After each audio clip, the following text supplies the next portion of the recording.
नमस्कार दोस्तों, कैसे हो आप सभी लोग। आशा करते हैं आप सभी लोग अच्छे होंगे।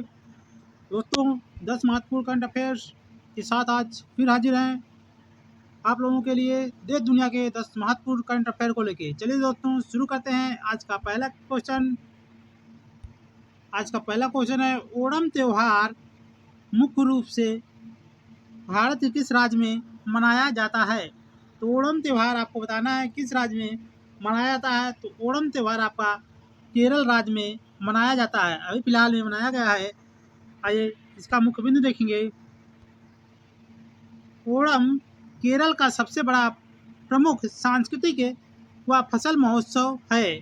सांस्कृतिक एवं फसल महोत्सव है। यह राजा महाबली के स्वागत में मलयालम कैलेंडर के चिंगम महीने में मनाया जाता है।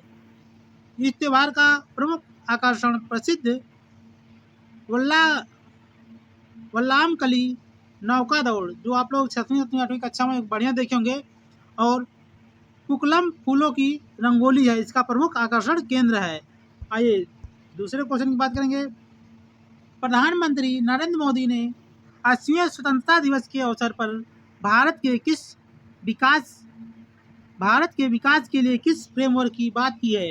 लाल किले से 80वें स्वतंत्रता दिवस के अवसर पर प्रधानमंत्री नरेंद्र मोदी के द्वारा किस विकास के फ्रेमवर्क की बात की गई है। तो ये सप्तधारा, कौन सी सप्तधारा की विकास फ्रेमवर्क की बात की गई है, इसको पूछे जाने की दोस्तों संभावना है। स्वतंत्रता दिवस के संबोधन में विकास और सुशासन के लिए सप्तधारा 7 स्तंभ फ्रेमवर्क प्रस्तुत किया गया है। इसका मुख्य उद्देश्य वर्ष 2047 तक विकसित भारत के राष्ट्रीय संकल्प को पूरा करना। भारत को विकसित बनाने का संकल्प 2047 जो लिया गया है, उसी को पूरा करने के लिए सप्तधारा 7 स्तंभ फ्रेमवर्क प्रस्तुत किया गया। इसमें शिक्षा, स्वास्थ्य, बुनियादी ढांचा, कृषि, हरित विकास जैसे प्रमुख क्षेत्र को शामिल किया गया है। आइए नेक्स्ट क्वेश्चन की बात करेंगे। हाल ही में टेलीविजन चैनलों के लिए कौन सी एडवर्टाइजमेंट लिमिट विज्ञापन समय सीमा को हटा दी गई। जो टेलीविजन चैनल थे वहां से जो विज्ञापन समय सीमा को हटा दिया गया। तो यह क्या था, कितना था, तो आपका 12 मिनट प्रति घंटा था। 12 मिनट प्रति घंटे में आपका एक विज्ञापन आ जाता था। उस समय सीमा को अब हटा दिया गया है। तो ये पहले प्रसारण दिशा निर्देश के तहत टीवी चैनलों पर प्रति घंटे अधिकतम 12 मिनट विज्ञापन दिखाने की सीमा लागू थी। मतलब एक घंटे में आपको अधिकतम 12 मिनट तक आप विज्ञापन दिखा सकते, यह नियम लागू था। नियामक सुधार के तहत 12 मिनट प्रति घंटा की बाध्यता को हटाकर चैनल को परिचालन में लचीलापन दिया गया है। इससे ब्रॉडकास्ट को अपने विज्ञापन और कार्यक्रम के समय सारणी को बेहतर तरीके से प्रतिबंधित करने में मदद मिलेगी। आइए नेक्स्ट क्वेश्चन की बात करेंगे।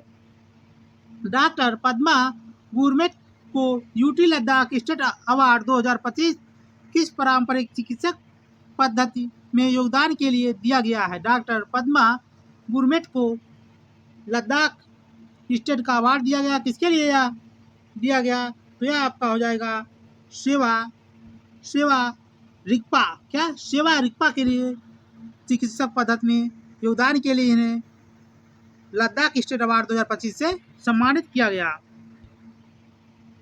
सोवा रिक्पा हिमालयी क्षेत्र प्रमुख रूप से लद्दाख की एक अति प्राचीन पारंपरिक चिकित्सक प्रणाली है। डॉक्टर पद्मा गुरमेट ने सेवा रिक्पा के अनुसंधान, प्रचार प्रसार और संवर्धन में ऐतिहासिक योगदान दिया था, जिसके लिए इन्हें यह पुरस्कार प्रदान किया गया। यह चिकित्सा पद्धति भारत सरकार और आयुष मंत्रालय द्वारा आधिकारिक रूप से मान्यता प्राप्त है। नेक्स्ट क्वेश्चन की बात करेंगे दोस्तों।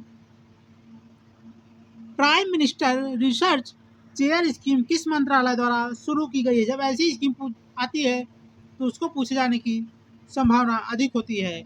तो prime minister research chair scheme किस मंत्रालय द्वारा शुरू की गई, तो यह आपका मिनिस्ट्री ऑफ एजुकेशन मंत्रालय शिक्षा मंत्रालय द्वारा इसको शुरू किया गया है। इसका मुख्य उद्देश्य क्या है, देखिए, PMRC योजना शिक्षा मंत्रालय द्वारा उच्च शिक्षण संस्थानों में उच्च गुणवत्ता अनुसंधान को बढ़ावा देने हेतु शुरू की गई है। इसके माध्यम से उत्कृष्ट संकाय सदस्यों और शोधकर्ताओं को अकादमिक रिसर्च चेयर और अद्वितीय सहायता दी जाती है। इसका लक्ष्य भारतीय संसाधनों में वैश्विक स्तर के अनुसंधान एवं नवाचार को सशक्त बनाना है। 6 नंबर की बात करेंगे। One herb one stand initiative के तहत MOU को और 3 साल के लिए रिन्यू किया गया है। यह इनिशिएटिव पहली बार कब शुरू की गई थी?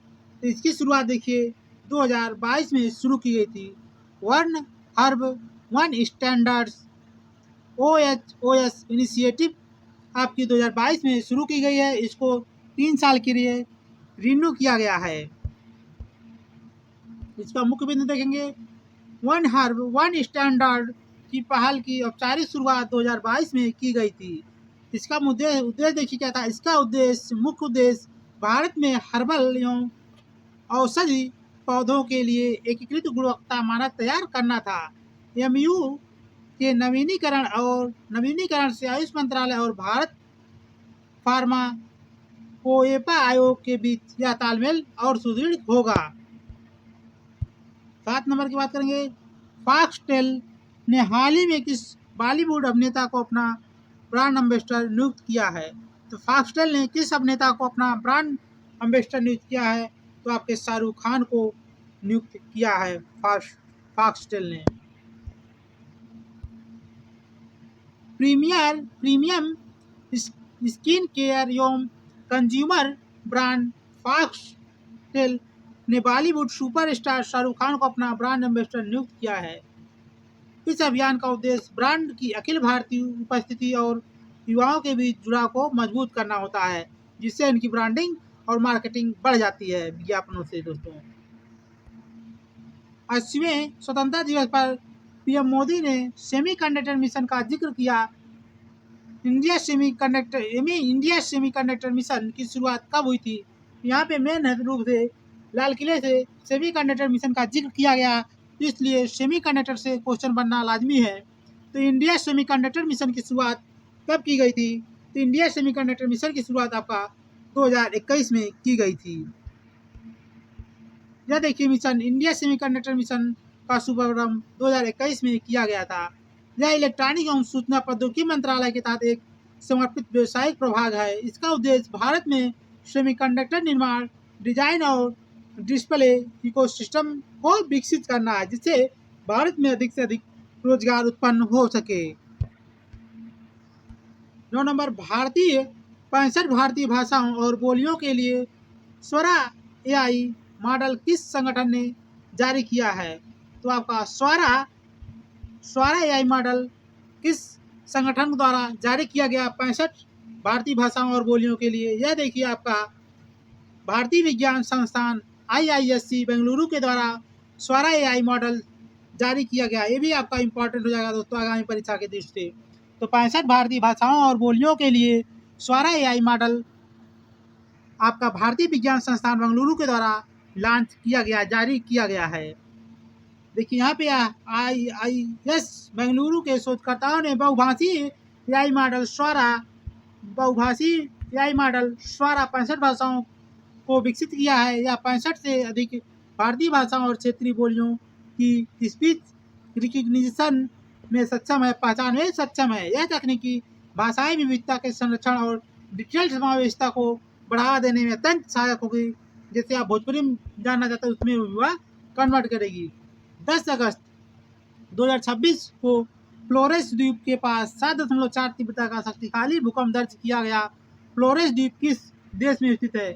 जब ऐसा क्वेश्चन आता है, भूकंप आता है, देखिए तो भूकंप से हटकर क्वेश्चन पूछा जाता है क्या द्वीप किस देश में स्थित है या द्वीप कहाँ पे है? तो देखिए फ्लोरेस द्वीप है यह आपका इंडोनेशिया में, कहाँ पे? इंडोनेशिया देश में है। तो फ्लोरेस द्वीप पूछे जाने की संभावना रहेगी या कहाँ पे स्थित है? तो इंडोनेशिया में क्या द्वीप स्थित है। दोस्तों इसी के साथ देखिए इसका मुख्य बिंदु देखेंगे। फ्लोरेस द्वीप इंडोनेशिया के पूर्व नुसा तेंगारा प्रांत में स्थित है। कहाँ पे? नुसा तेंगारा प्रांत में स्थित एक प्रमुख द्वीप है। Indonesia Pacific ring of fire में स्थित होने के कारण अत्यधिक भूकंप संवेदनशील है। जो इंडोनेशिया है रिंग ऑफ फायर क्षेत्र में स्थित है, इसी कारण यहाँ से अधिक भूकंप संवेदनशील है। यह क्षेत्र अपनी जटिल टेक्टोनिक प्लेट गतिविधियों और ज्वालामुखी के लिए जाना जाता है। तो दोस्तों इस प्रकार देखिए आपका 10 महत्वपूर्ण करंट अफेयर समाप्त होता है। तो दोस्तों आप लोग करंट अफेयर के साथ हमारे साथ जुड़े रहिए। सफलता का एक मात्र विश्वास एम क्लासेस के द्वारा आप लोग जुड़े। आपकी बेहतरीन तैयारी के लिए और भी प्रयास किए जा रहे हैं और भी क्लासेस जल्द ही आप लोगों को प्रोवाइड की जाएंगी, जिससे आप लोग कम समय में अपनी तैयारी और मजबूत कर सकते हैं। दोस्तों इसी के साथ ही छोड़ जाते हैं।